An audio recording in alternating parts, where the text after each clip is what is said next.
Bonsoir, bienvenue à Atelier Librairie, le livre Voyageur, animé par Fabienne Roch et moi-même, Bruno Lalonde. Nous sommes à Montréal le 7 avril 2022. Ouais, 2022. Alors, je viens de poster il y a quelques minutes une très belle intervention d'Éric Martin sur le manuscrit de 1844 de Marx, le jeune Marx, où il nous livre ses considérations philosophiques. Alors, vous l'avez entendu, inutile d'y revenir. J'aurais aimé cependant pouvoir retrouver dans la librairie le fameux recueil de 1844 où il est question d'amour à la fin. Et oui, parce que le Marx utopiste, que les situationnistes ont voulu faire avancer, ainsi que le philosophe du quotidien, Henri Lefebvre, et toutes les techniques poétiques pour reprendre possession de sa vie, pour retrouver la puissance d'action, la puissance d'agir. Et ça va nous être encore plus nécessaire, sans doute, dans les prochaines semaines, dans les prochains mois. Et l'un des outils intellectuels dont nous disposons, qui est à la fois un outil intellectuel, mais aussi un outil intuitif, c'est la poésie. Alors ce soir, c'est une vidéo, c'est un programme double, 2 vidéos pour le prix d'un. Eh bien, je vous parle d'un poète que je ne pratique guère plus, mais qui a été pas mal important dans mon parcours poétique. C'est Roberto Juarez. Et Roberto Juarez a certains points de ressemblance avec Maria Zambrano. Bon, je ne vais pas les établir ce soir, mais ce sont des poètes métaphysiciens, au fond. Et ce que je peux vous dire sur Roberto Juarez, qui est un poète argentin, né en 1925 et qui est décédé en 1995. Tous ses livres portent le même titre, Poésie verticale. Alors, première poésie verticale, 12e poésie verticale, nouvelle poésie verticale, parue dans diverses maisons d'édition, aux Lettres vives, entre autres, Orphée, La Différence, José Corti, chez Fayard, me semble-t-il aussi. Et ça peut être confondant, étant donné que tous ces recueils portent le même titre, ça peut être assez confondant. Ça m'a pris un certain temps avant de comprendre que c'était un titre générique. Une autre particularité des poèmes de Roberto Juarez, découvert par Roger Caillois, incidemment, c'est que ces poèmes n'ont pas de titre. Alors il jugeait que les titres pouvaient faire écran, que les titres pouvaient être une intrusion dans le poème, que les titres pouvaient faire diversion, que les titres pouvaient nous amener sur des chemins qu'ils n'auraient pas voulu nous conduire, qu'au fond, les titres pouvaient être des garde-fous empêchant le libre épanouissement du poème. Le titre, un carcan. Le titre, une clôture. Le titre, un empêchement. Alors, aucun titre dans ces recueils. Alors, ça peut donner l'effet d'un long continuum, d'une longue séquence ininterrompue. Cependant, le titre générique de son œuvre, Poésie verticale, suppose également un rapport, vous l'avez compris, entre le haut et le bas.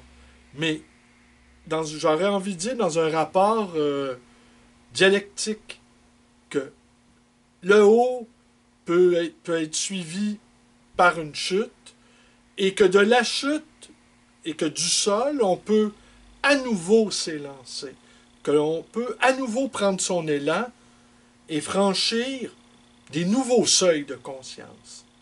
Mais qu'une fois ces seuils franchis, on peut retomber. On peut retomber sur le sol, on peut retomber sur nos pattes, on peut retomber à genoux, et que de toute façon, la poésie de Waroz, on pourrait la qualifier de métapoésie. Très inspirée par Novalis aussi. Novalis qui est au fond le père de beaucoup de poètes.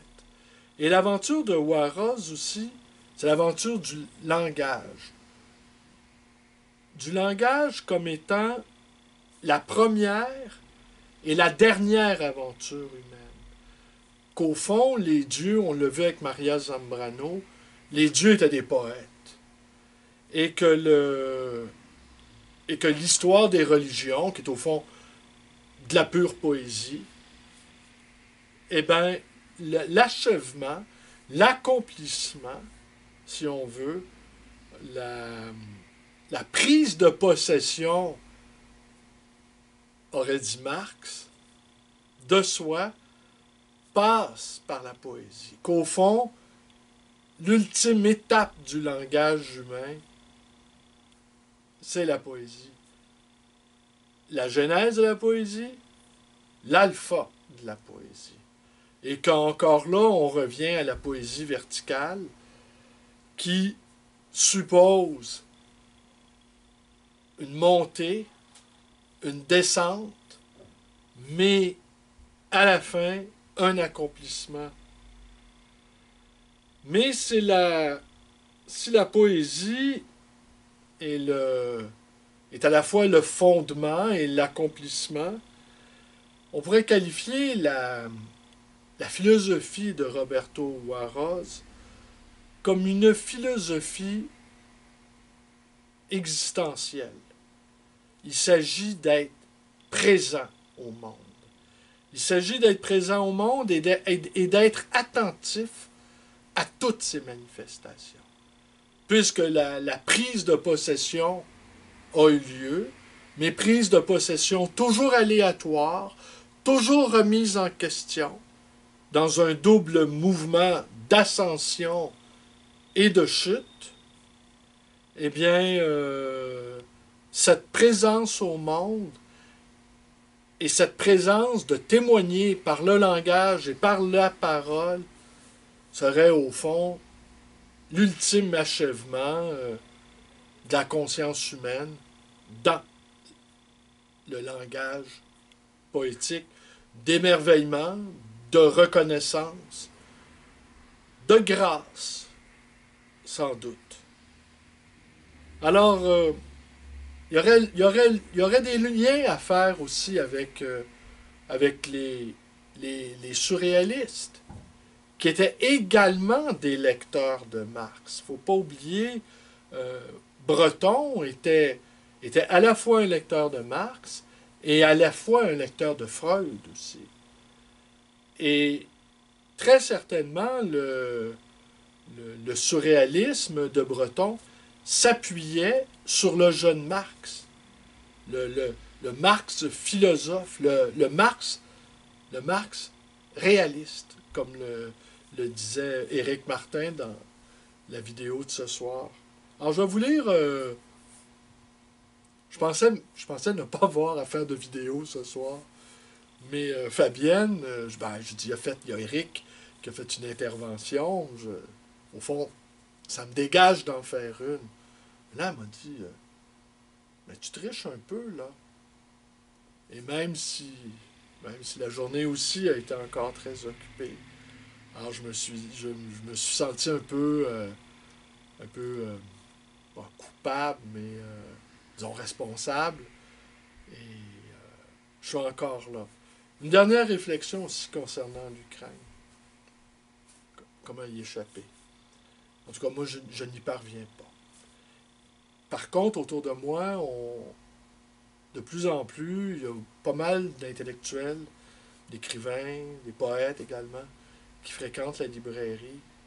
Et ils sont de plus en plus nombreux à me confier qu'ils décrochent, qu'ils n'y réfléchissent plus, qu'ils ne veulent plus y penser.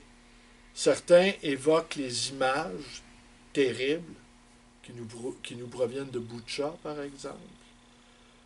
D'autres évoquent leur impuissance, leur incapacité à pouvoir agir sur les événements. Mais, pour ma part, d'abord, je n'y parviens pas. Et je ne sais pas, je m'interrogeais parce que les gens qui me confiaient ne plus avoir envie d'y penser, je ne les juge pas. Je ne les juge pas. Ceux que je juge, cependant, c'est les analystes. Je me garde bien d'en faire des analyses. C'est un peu, ça va peut-être paraître insensé ce que je vais vous dire, mais j'aimerais avoir un rapport poétique à cette tragédie. C'est-à-dire, je ne la quitte pas, la tragédie. Et je me posais la question, qu'est-ce que ça me ferait, à moi, de décrocher? Quels seraient les impacts dans ma propre psyché d'être capable de ne plus y penser? Ça ne changerait rien à la situation, c'est évident. Mais quel effet ça aurait sur moi, cette capacité à être capable de ne plus y penser? Eh bien, je ne le sais pas. Je ne le sais pas et je suis même incapable d'imaginer le jour où je vais juger que j'y ai trop réfléchi ou que je ne veux plus recevoir les horribles informations qui nous parviennent d'heure en heure. J'ai l'impression d'une sorte de... Je sais bien que le mot est exagéré, mais de connivence ou de lien spirituel avec une souffrance que je sais inimaginable.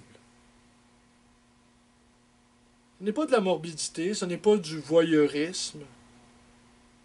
Mais encore cette nuit, 4 heures du matin, je pensais aux assiégés du Donbass, qui, certains d'entre eux, ont rendez-vous avec la mort, que peut-être on va les retrouver comme ça, sur le bord de la route, exécutés. Certains ont rendez-vous avec des blessures très graves, des blessures psychiques, des blessures physiques. Et que ça doit être assez épouvantable d'entendre au loin, dans sa tranchée, le, le, le roulement, de les avancées de l'ombre, le grondement des avancées de l'ombre et l'éclat lointain, assourdissant des mortiers.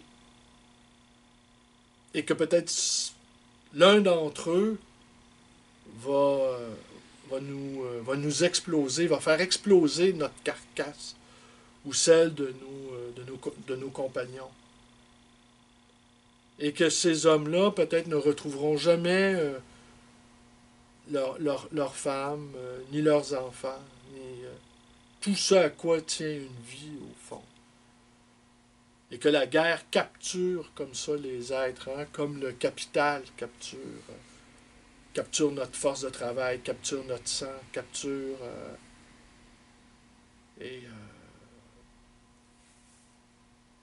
Alors je continue à y penser, je continue à maintenir cette espèce de lien invisible avec une souffrance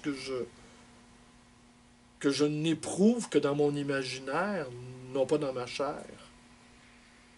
Mais il me semble que je